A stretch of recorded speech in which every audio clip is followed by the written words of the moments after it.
Welcome on the live show. This is your host, Adnan Mixud. Excited to come on this live broadcast today. We have a very wonderful guest from Dallas area.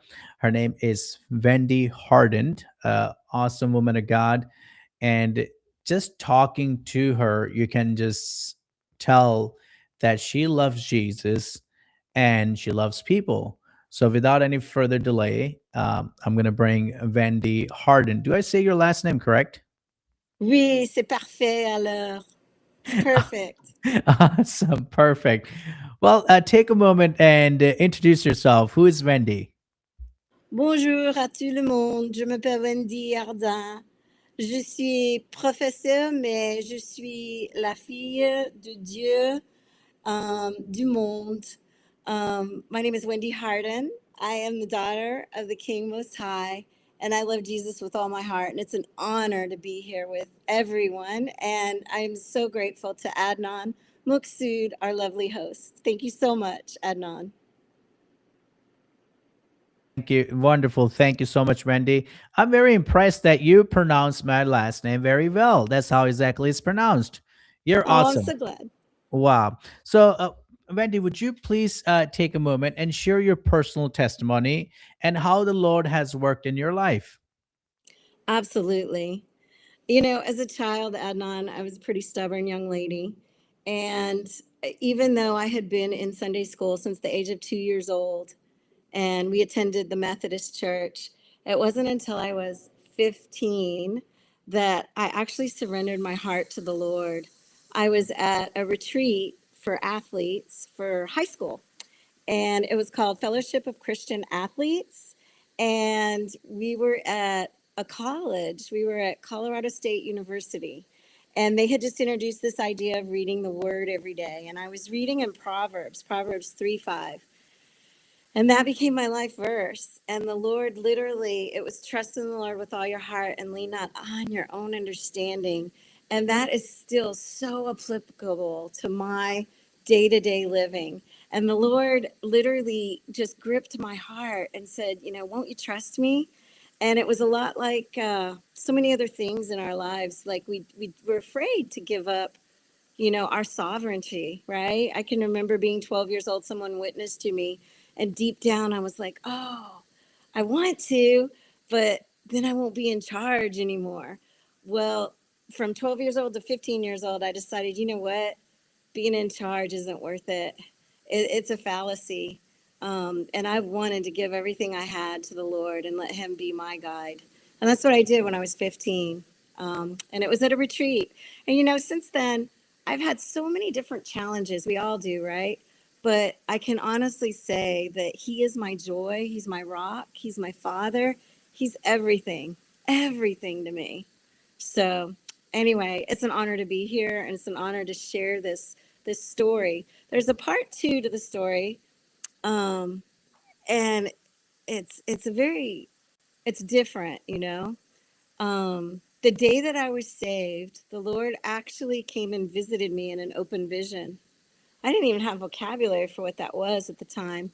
And I just saw a burst of flames, and I hopped out of that dorm bedroom bed and I got to my knees as fast as I could, and I just prayed feverishly. And then pretty soon it abated, and I thanked the Lord and I went to sleep. But I really didn't know what to make of it back then.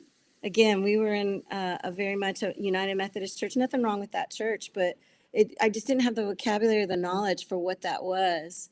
And through the years, we were members of a Baptist church and then a non-denominational. And to this day, I'm still so grateful because I believe that was a sign or a signal to me of Him purifying my heart, yeah, just purifying me in that moment. But that's just what I believe, and I'm just grateful for the experience, honestly. Absolutely. Wow. Thank you so much for sharing that. What were Sure. some key moments where you saw God's faithfulness and breakthrough in your life? Wow, that's such a great question. I think one of the biggest, there have been probably three areas of my life. The first area would be spiritually that I can hear his voice. And originally, I had asked for visions and for words. And I literally sat one day silently and still, be still and know that I'm the Lord. And I waited for an hour and nothing happened. I was like, oh. And then one day I said to the Lord, you know what, Lord? I've prayed my prayer list. What's on your heart? And he gave me a word of knowledge. He showed me a Band-Aid on a heart. He showed me a baseball field in the background. And he gave me a name, a boy's name. And I went back into the conference we were at, and there was a lady there that I didn't know. She was seated next to me in the small group. And we started chit-chatting. We were waiting for the rest of the group to come join us. And I said, hey. And she's like, I'm like, tell me about your children.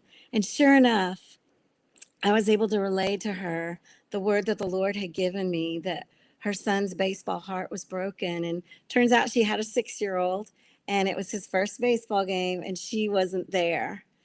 And it was such a word of encouragement to her as a believer to get plugged in, that there were deeper things of the Lord that we need to reach into, that we can definitely have if we just ask for it. And so spiritually, there's more, right? That's one area of the life that my life that the Lord has shown himself to be faithful. And the second area is God has given me an enormous faith component. And by this, um, it originally started in I guess, as a child. Our parents shared with us that we were adopted and said that we were chosen, and it showed us so much unconditional love. We had a great childhood. And yet I didn't know my biological background, but I had the faith to know that one day I would. And God is faithful. He's shown that to be true. And he's just given me such an abundance of faith in health, in my profession, in my family, just in so many levels of that, really. So, really, spiritually, that God connects with us at a close level, that he really does care about us. Yeah, And two, that he gives us his faith. He gives us the ability to believe and to rise higher than we could even dream for ourselves. It's so 100%. fun to go ahead. I want to know, Wendy, that you were adopted, but your adopted mom always called you that you're special because we chose you. And then also, how did you? That's the second question. How did you end up finding your, uh, biological parents? Was it like a 21Me DNA test or stuff? It was. It was. So I was telling a mentor in the church about where I was, and she shared with me that she did a DNA test. And I said, oh, really? You mean you did that? And I mean, it just seemed out of reach. It seemed like, oh, should I do that? I didn't know if morally it would be okay. She was like, if you want to know, it's okay, do it. And so with that, I happily sent in and didn't know what I would find. When the results came back, I remember getting on a voicemail that I had set up because that you could have it at that time. You could have it done on a voicemail, like they could call you in, and they did. They told me that I was 50% Norwegian and 50% Russian Jew. Ashkenazi Jew, I think is the word they use. But anyway, you could have pushed me over with a feather. I mean, I had no idea.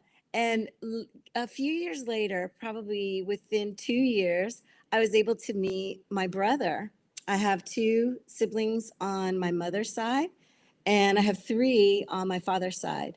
And it was so beautiful the way the Lord orchestrated all of that to come together. We actually got to meet and we got to share our lives, to share what we've been through, what we're looking forward to. I got to hear his dreams, and the Lord just really gifted me that. Not that I needed a replacement, but I needed a face. I needed a connection. There literally was a scrapbook that my brother gave to me. And so I have the generations of long ago in my hands now to look at. So it's been a blessing, a real blessing. Oh, that is fantastic. I can only imagine. But your journey, part of your journey took you to France. And you mentioned like you're full of interesting things and people can learn about you, but then also you're a fast learner. And within the 1 year, you learn French and you live in France and you lived in other parts of the world. But I just want to know your French. How did that develop? The language learning interest, and you were also talking about recently. There's a revival is taking place in France. What do you know? Oh man, that revival is so exciting. I'm so glad you asked about that. I have a friend named Jim, and he actually got to live in Switzerland and spend time in France. And I know missionaries that have been talking about the revival that's occurring, and I've seen some videos, and it's awesome. It's so awesome to see believers coming together. When I was there, my experience was completely different. I literally had my neighbors tell me, "Oh, you're going to France? Oh, they're not believers there. Like, we're kind of scared for you." And I was, what did I know? I was 19 at the time planning my trip and ended up there when I was 20. And I said, you know what? I'm going to go. I said, I have God. I have my Bible. I can pray. I'll find a church. And they just kind of went, okay, good luck. And you know what? It was the best thing that could have ever happened to me. The girl that I had befriended at my university, so my professor, he said, Wendy, will you help me out? I said, sure. He said, will you make friends with these girls? They need someone to show them around town. They need to go to the grocery store. Can you introduce them to some people, network? I said, absolutely. Well, in the midst of all that networking, this girl, Corinne, she was fabulous, and we became fast friends. We are still friends and still in touch to this day. She's a life coach or a professional coach, and she lives south of Paris. Anyway, she called me up. This is before I actually went to France. She called me up and she said, listen, I'm so glad you're coming to France, but I can't be your roommate. And I was stunned. I thought, what? What am I going to do? I don't know anyone there. I'm scared. I'm alone. You're not going to help me. She says, no, no, no. I'll help you. I can't live with anybody. And I said, okay. So I went on a long jog in the rain. Fortunately, I have a mom who's very wise. And she said to me, she said, you know what? She said, how many people do you know that actually have been to France? And I was like, yeah, I don't. She said, just go. She goes, I said, well, that's not responsible. I can't do that. So I have school. You'll have wasted all that money on. They were paying for my education. We got to be wise with money. She said, no. She said, this is an experience of a lifetime. Just go. And I didn't know it then, but it actually transformed me. I was able to witness to people there. I was able to tell them that God was the reason for my joy. I was able to learn French.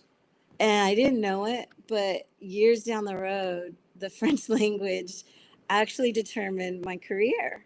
So it was a beautiful journey that God had in his heart since the beginning of time. First to create me and then to send me to France.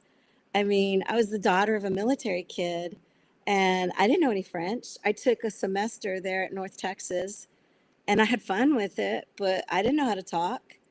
And furthermore, when I got there, Adnan, I refused to talk. I was scared. Were you like that when you were learning English? Did you ever get a little like stage fright? Yes, absolutely. Because not when especially did not grew up, speaking it, you always have a back of your head if you're saying it correct, what they're gonna think and etc. But really, now I'm like at the stage where I don't really care, what anybody thinks, because language is really if as long as you're understanding what I'm saying, that's it, right?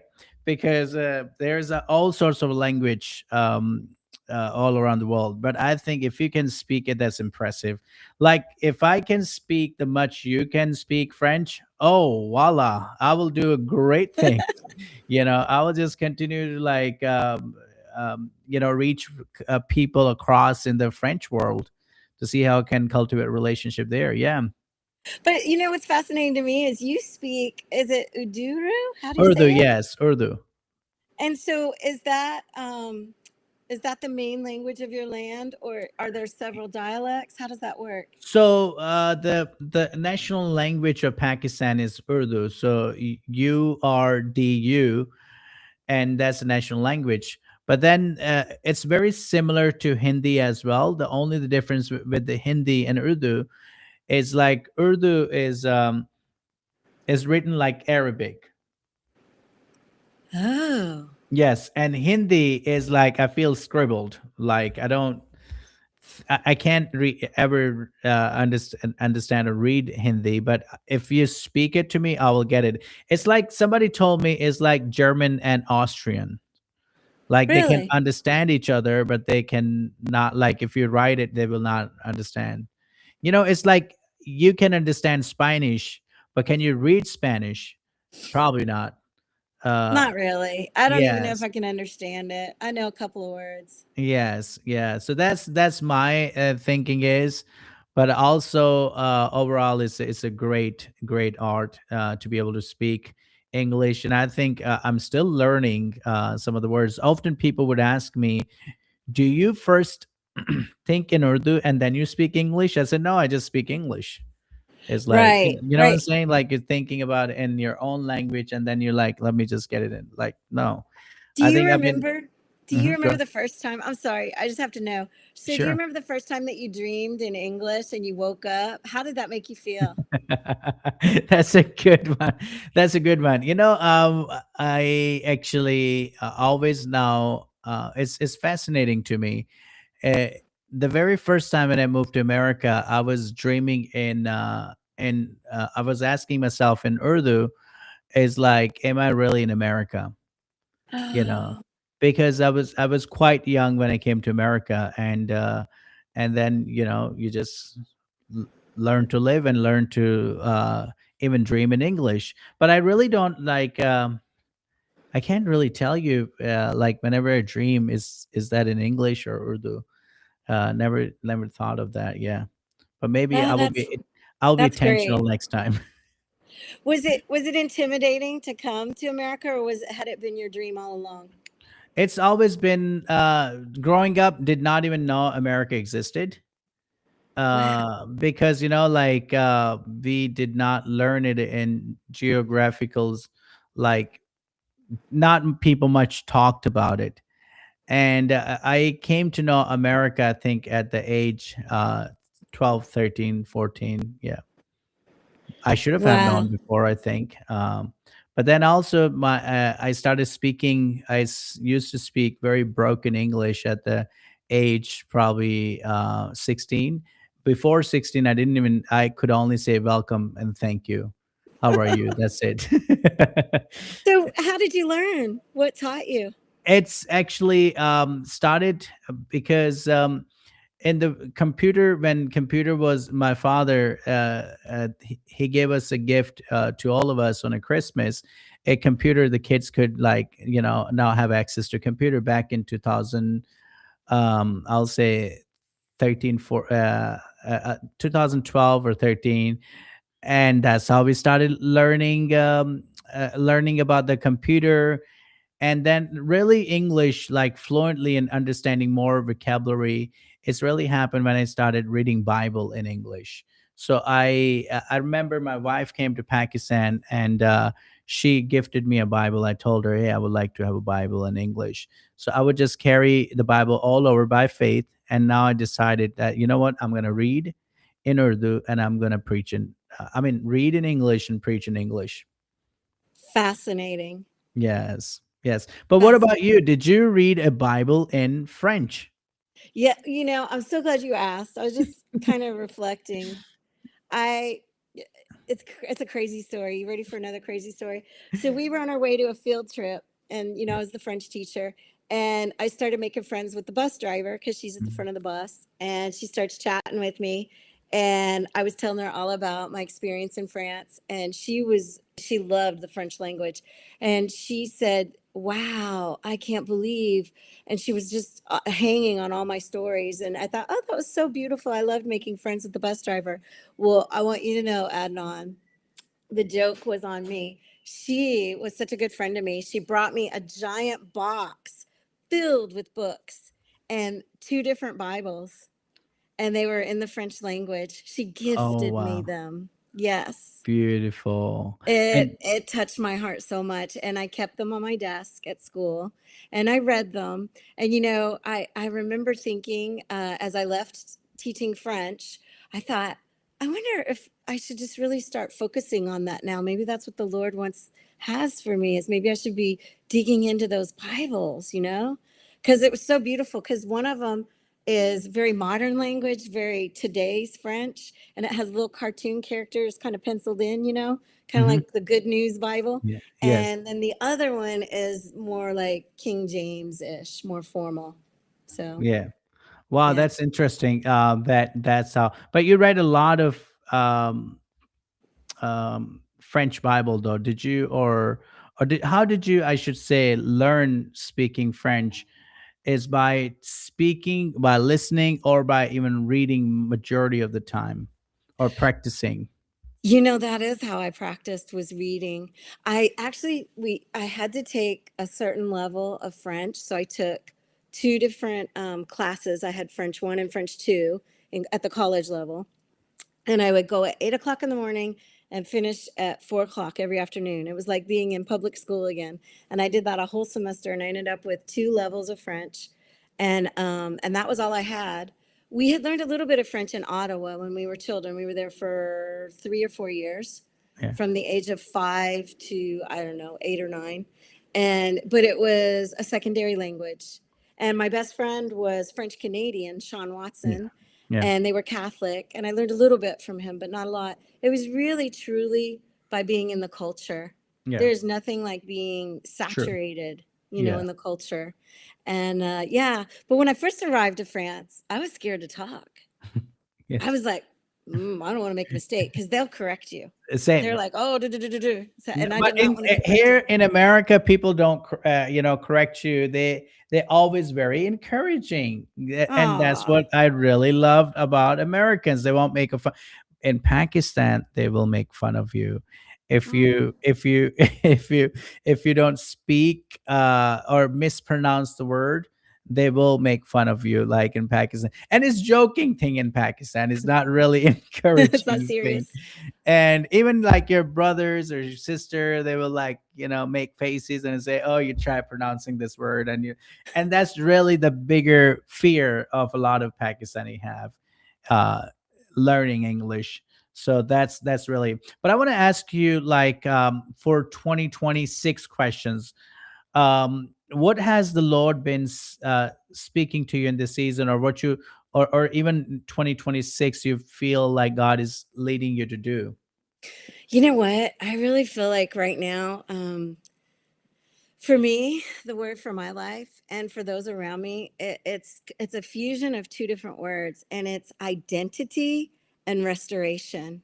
He redeems all of us, and not just in the ways that we see where we have issues. He's continually redeeming us. And it's the renewal as we wash ourselves in his word, as we pray with him, as we witness to others, as we share our lives in community with others. And so I really feel like, for me, he's been solidifying my identity, but he's restoring the years that the locust has stolen. And I think that's not just for me. I think that's a blanket for the area that I'm in, for the people that I'm hearing stories from.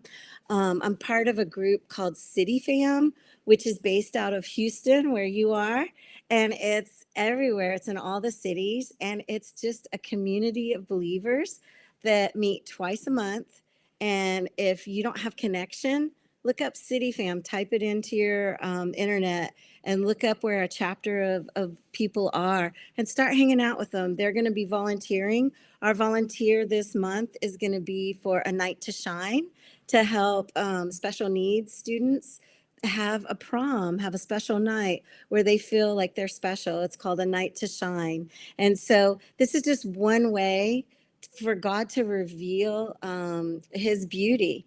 He restores from ashes and creates beauty. Just like you're talking about language being an art, it very much is. Interpretation, translation, there is a science part of it that is exact, but it's more of an art than anything, because you have to kind of read between the lines. A lot of times when people are talking, their words may not be exactly what they're saying. So it is an art. And anyway, I really think that's what this word is for this year, that he's restoring and he's creating beauty Yeah. from ashes. Yeah, I for wanted my to life anyway. Absolutely. I wanted to go right into that. You're like about to come on that direction. So I wanted to ask you a word of encouragement as we come in close to the ending of this broadcast, a word of encouragement for those who are believing God for their own breakthrough that you may can share. Yeah, you know what? I just want to encourage single moms. You know, years ago, I was in a very hard marriage, and I don't want to spend a lot of time there. I just want to say that I stepped out of the marriage, but I asked for God's blessing every step of the way. I said, Lord, if this isn't meant to be, stop it at any given moment, and I will go back to it. And the way that I made it through was on my knees, and I was in church, and I was in his word. And there's a quote from Mark Twain that I really believe that God gave me. And it was about it's not the size of the dog in the fight, it's the size of the fight in the dog. And I think about those little chihuahuas, and I think about the strength that they muster up, even though they're tiny, how strong they are and how loud their bite is, their bark. And God does that. He does that for us. We don't have to fight, but he will give us that strength. Philippians 4:13, I can do all things through him who gives me strength. And I believe that's for many single women out there, whether you're in the midst of a divorce, whether you're a single mom and you've been divorced, or whether you're just maybe just recently divorced. God is there with you. He's inside of us, and his strength and his power and his wisdom is there for the taking. You just have to ask, just connect. That is very, very good. Thank you so much. That was a very encouraging. I want to encourage our audience, those who are watching right now, that you can learn to trust God in the midst of a crisis. Even everything is falling apart, but when you trust God with all your heart and mind, and He will always open somebody say when door is closed, the window is open. So I will always say is that there's a window of opportunities open for you to step into your God given purpose, because sometimes it takes people like years to years to tap into who they are and even unleashing greatness. But I believe it's time and season for 2026. Don't let this year go by without you learning to be happy and trusting God in every circumstance and every step of the way, because you are a God's design, God's purposed. You're a God's vessel and God's messenger. And always be positive. Like I think, Wendy, people sometimes get very negative and feeling self-esteem and the feeling that am I enough? Am I measuring up to the standards of the world? Or even like comparing constant in this digital world, you always comparing yourself. And I think if we just learn to trust God and be confident in our own skin, I think we can accomplish much than to trying to be something or pretending to be something that we are not. So I think it's time. I feel like even 2026 word is be you in Christ, who God created you. Be the best version, of yourself. Continue to improve. It's not like you're gonna not excel. You're gonna excel, but continue just have an attitude and behavior for learning. And I want to encourage people, those who are watching right now, please feel free to share this video. I think it's somebody out there that who needs to watch this program or broadcast to hear from Wendy's perspective, how life can sometimes try to knock you down, but you to have a boldness inside you to, no matter how many times you knock down, you got to step up. You got to get back up on your feet and just fight the good fight of faith and finish the race in Jesus' name.